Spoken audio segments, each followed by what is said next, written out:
ಇಲ್ಲಿ ಬಹಳ ಮುಖ್ಯವಾಗಿ ನಾವು ಪಶ್ಚಿಮ ಬಂಗಾಳದ ಬಗ್ಗೆ ಮಾತನಾಡ್ತಾ ಇದ್ವಿ. ಪಶ್ಚಿಮ ಬಂಗಾಳದಲ್ಲಿ ಇರುವಂತಹ 42 ಲೋಕಸಭಾ ಕ್ಷೇತ್ರಗಳಲ್ಲಿ 25 ಕ್ಷೇತ್ರಗಳನ್ನು ಈ ಬಾರಿ NDA ಗೆಲ್ಲಬಹುದು ಅನ್ನುವಂಥ ಒಪಿನಿಯನ್ ಪೋಲ್ ಹೇಳ್ತಾ ಇದೆ. ಮತ್ತು 17 ಕ್ಷೇತ್ರಗಳಿಗೆ TMC ಸೀಮಿತ ಆಗಬಹುದು.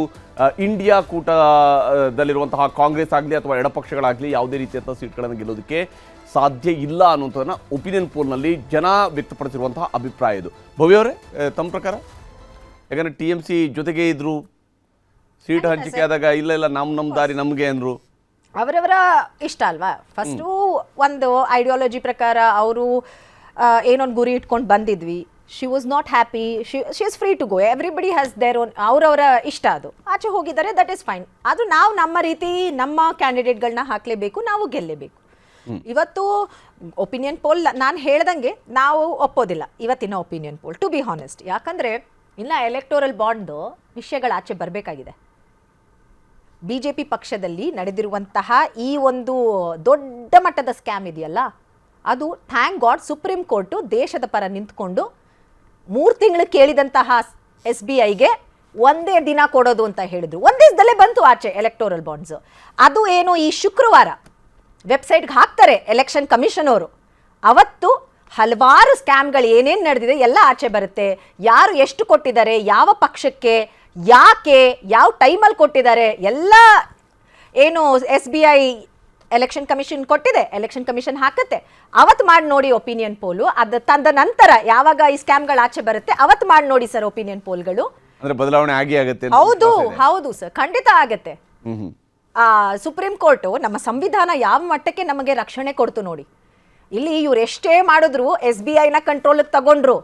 SBI ಬಂದು ಏನು ಹೇಳ್ತಾರೆ, ಲಾಸ್ಟ್ ದಿನ ನಾಳೆ ರಿಲೀಸ್ ಮಾಡ್ಬೇಕಂದ್ರೆ ಇವತ್ತು ಹೇಳ್ತಾರೆ ನಮಗಿನ್ನ 3 ತಿಂಗಳು ಬೇಕು ಅಂತ. ಸುಪ್ರೀಂ ಕೋರ್ಟ್ ಚಾನ್ಸೇ ಇಲ್ಲ, 1 ದಿನ ಕೊಡ್ತೀವಿ ಅಂತಾರೆ, ನಾಳೆ ರಿಲೀಸ್ ಮಾಡ್ತಾರೆ.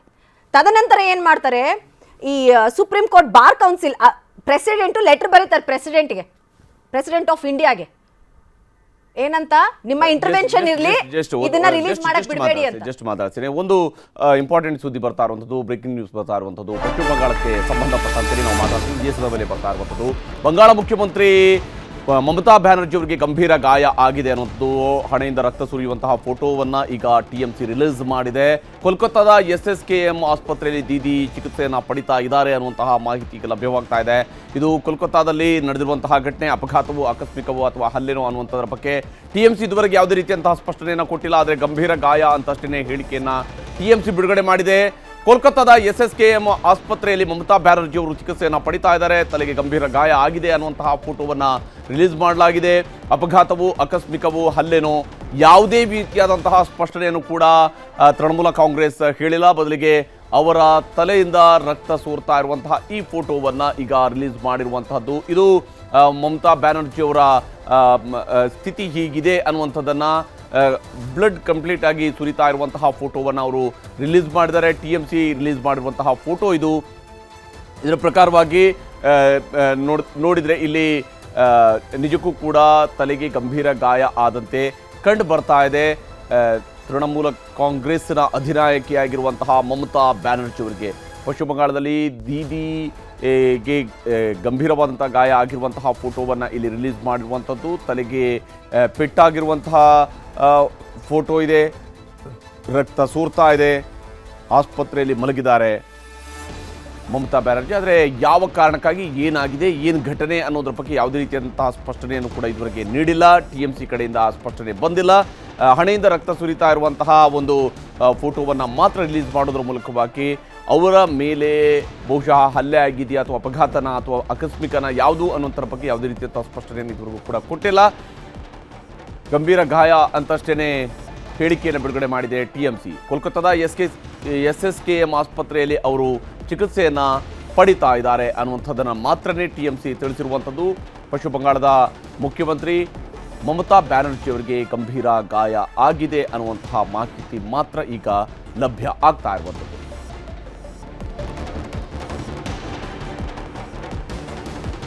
ಇನ್ನು ಅಧಿಕೃತವಾಗಿ ಯಾವುದೇ ರೀತಿಯಾದಂತಹ ಮಾಹಿತಿ ಹೊರಬಿದ್ದಿಲ್ಲ. ಆದರೆ ಅವರ ಮನೆಯ ಆವರಣದಲ್ಲಿ, ಮುಖ್ಯಮಂತ್ರಿಯವರ ಮನೆಯ ಆವರಣದಲ್ಲಿ ಅವರು ಬಿದ್ದಿದ್ರು ಅನ್ನೋದರ ಬಗ್ಗೆ ಮಾತ್ರ ಮಾಹಿತಿ ಸದ್ಯಕ್ಕೆ ಲಭ್ಯ ಆಗ್ತಾ ಇರುವಂಥದ್ದು. ಆದರೆ ಅಲ್ಲಿ ಏನಾಗಿತ್ತು, ಘಟನೆ ಏನಾಗಿದೆ ಅನ್ನೋದ್ರ ಬಗ್ಗೆ ಯಾವುದೇ ರೀತಿಯಂತಹ ಸ್ಪಷ್ಟನೆ ಇದುವರೆಗೂ ಕೂಡ ಸಿಕ್ಕಿಲ್ಲ. ಮುಖ್ಯಮಂತ್ರಿಯವರ ನಿವಾಸದ ಬಳಿಯಲ್ಲಿ ಅವರು ಬಿದ್ದಿದ್ರು ಅನ್ನೋದರ ಬಗ್ಗೆ ಮಾತ್ರ ಮಾಹಿತಿ ಇದೆ. ಅದು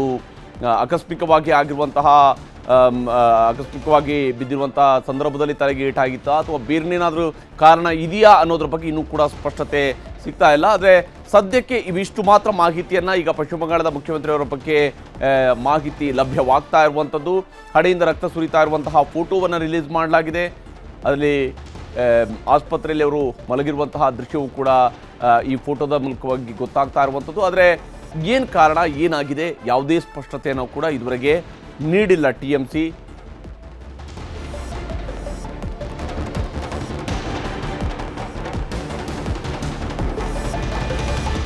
ಪಶ್ಚಿಮ ಬಂಗಾಳದ ಒಪಿನಿಯನ್ ಪೋಲ್ ಬಗ್ಗೆ ನಾವು ಮಾತನಾಡ್ತಾ ಇದ್ವಿ. ಈ ಬಾರಿ NDAಯಲ್ಲಿ ಹೆಚ್ಚಿನ ಸ್ಥಾನಗಳನ್ನು ಗಳಿಸುವಂತಹ ಸಾಧ್ಯತೆಗಳಿದ್ದಾವೆ ಅನ್ನೋದ್ರ ಬಗ್ಗೆ ನಾನು ನಿರೀಕ್ಷೆಯ ಬಗ್ಗೆಯೂ ಕೂಡ ಮಾತನಾಡ್ತಾ ಇದ್ದೆ. ಆದರೆ ಇದೇ ಸಂದರ್ಭದಲ್ಲಿ ಬಂದಿರುವಂತಹ ಮಾಹಿತಿ ಪ್ರಕಾರ ಮಮತಾ ಬ್ಯಾನರ್ಜಿ ಅವರಿಗೆ ಗಂಭೀರ ಗಾಯ ಆಗಿದೆ, ಅವರು ಆಸ್ಪತ್ರೆಯಲ್ಲಿ ಚಿಕಿತ್ಸೆಯನ್ನು ಪಡಿತಾ ಇದ್ದಾರೆ ಅನ್ನುವಂಥದ್ದು.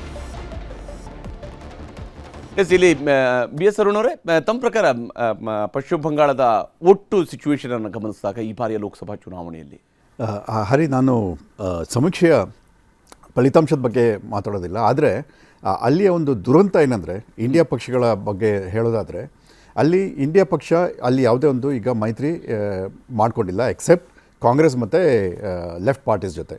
ಅಲ್ಲಿ ಪ್ರಮುಖ ಪಕ್ಷ TMC, ಅದರಲ್ಲಿ ಯಾವುದೇ ಒಂದು ಯಾರಿಗೂ ಡೌಟ್ ಇಲ್ಲ. ಸೊ ಕಾಂಗ್ರೆಸ್ ಪಕ್ಷ ಒಂದು BJPನ ಹಿಡಿದು ಹಾಕುವಂಥ ಒಂದು ಏಮ್ ಇದ್ದಿದ್ದರೆ ಅಲ್ಲಿ ಇಂಡಿಯಾ ಮೈತ್ರಿಕೂಟ ಚೆನ್ನಾಗಿ ವರ್ಕ್ ಆಗಬೇಕಿತ್ತು. ಆದರೆ ಅದು ಆಗಿಲ್ಲ. ಕಾಂಗ್ರೆಸ್ TMC ಜೊತೆ ಹೋಗಿಲ್ಲ ಇವತ್ತು, ಆದರೆ ಲೆಫ್ಟ್ ಪಾರ್ಟೀಸ್ ಜೊತೆ ಹೋಗಿದೆ. ಲೆಫ್ಟ್ ಪಾರ್ಟಿನಲ್ಲಿ ಮತ್ತು ಕಾಂಗ್ರೆಸ್ ಇದರದ್ದು ತಳಮಟ್ಟದಲ್ಲಿ ಪಶ್ಚಿಮ ಬಂಗಾಳ ಒಂದು ರೀತಿಯಲ್ಲಿ ವೈರುಧ್ಯಗಳು ಜೊತೆಯಾದಂಥ ರೀತಿಯದ್ದಲ್ಲ ಅಂತ. ಯಾಕಂದರೆ TMC ಅಫ್ಕೋರ್ಸ್ ಅವರು BJP ಜೊತೆ ಕೂಡ ಹಿಂದೆ ಸರ್ಕಾರದಲ್ಲಿದ್ದರು, UPA ಜೊತೆಯೂ ಸರ್ಕಾರದಲ್ಲಿ ಎಡಪಕ್ಷಗಳ ವಿರುದ್ಧವಾಗಿಯೇ ಹುಟ್ಟಿದಂಥ ಒಂದು ಪಕ್ಷವನ್ನು ಅವ್ರ ಜೊತೆಗೆ ನೀವು ಸೀಟ್ ಶೇರಿಂಗ್ ಮಾಡ್ಕೊಳ್ಳಿದ್ರೆ ಅದು ಸಾಧ್ಯ ಇರುವಂಥ ಮಾತು. ಒಂದು ರಾಜ್ಯದಲ್ಲಿ ನೀವು ಲೆಫ್ಟ್ ಪಾರ್ಟೀಸ್ ವಿರುದ್ಧ ಹೋಗ್ತೀರಿ, ಇನ್ನೊಂದು ರಾಜ್ಯದಲ್ಲಿ ಅಲ್ಲಿ ಮೈತ್ರಿ ಮಾಡ್ಕೊಳ್ತೀರಿ. ಆದರೆ ಅಲ್ಲಿ ಯಾರು ಬಲಿಷ್ಠ ಪಕ್ಷ ಅದನ್ನು ನೋಡಬೇಕಾಗತ್ತೆ. ಮತ್ತೆ ಅವರು ಹೋಗಿರ್ಬೋದು. ಒಂದು ಕಾಲದಲ್ಲಿ ವಾಜಪೇಯಿ ಇದ್ದ ಟೈಮ್ನಲ್ಲಿ ಮಮತಾ ಬ್ಯಾನರ್ಜಿ ಅವರು ಅಲ್ಲಿ ಗಠಬಂಧನ್ ಮಾಡ್ಕೊಂಡಿದ್ರು, ಆದರೆ ಅದು ತುಂಬ ವರ್ಷದ ಹಿಂದೆ. ಈಗ ಅಲ್ಲಿ ರಾಜ್ಯಭಾರ ನಡೆಸ್ತಾ ಇದ್ದಾರೆ. ಮುಸ್ಲಿಮರ ಸಂಖ್ಯೆ ತುಂಬ ಜಾಸ್ತಿ ಇದೆ ಪಶ್ಚಿಮ ಬಂಗಾಳದಲ್ಲಿ. ಇಂಥ ಸಿಚುವೇಶನಲ್ಲಿ ಅವರು ಮತ್ತೆ BJP ಜೊತೆ ಹೋಗುವಂಥ ಯಾವುದೇ ಸಂದರ್ಭ ಒದಗಿಲ್ಲ.